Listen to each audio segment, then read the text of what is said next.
problem is that there is no good evidence that saturated fats drive cardiac disease. Where did that come from? But when it comes to saturated fats, they say that saturated fats are a primary driver of cardiovascular disease. You said you're ending the war on saturated fats. Where is the evidence that that is a good idea? That is a dogma that was based on a 1960 study that has been completely debunked. That was RFK Jr. being interviewed by CBS in lieu of the new dietary guidelines.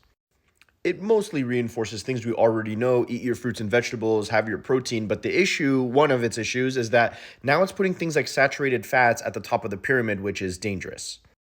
But RFK feels justified because saturated fats don't drive heart disease because of an old study that's been debunked, specifically this one. This study, done in the 1950s by Ansel Keys, looked at 22 countries and looked at their total fat consumption and found that it raised heart disease. The problem was that he grabbed 22 countries worth of data but only reported 7 of them. If you had put all 22, you don't really see a correlation there, and that's where a lot of the controversy comes. Even though the scientific community recognizes Ansel Keys' methodological flaws in his previous study, we have newer data showing that more saturated fats increases LDL cholesterol, which will cause heart disease.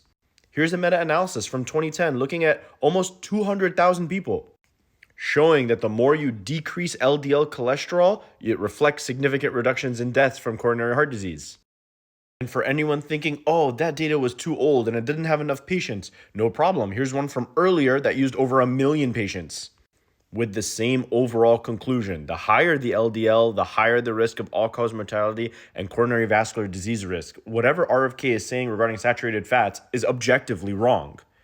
This is what happens when you are not only not an expert in the field of health, you fire every expert on the subject. This is extremely dangerous. Don't get scammed. Take back your health. Do me a favor. If you find RFK's TikTok, send him this video.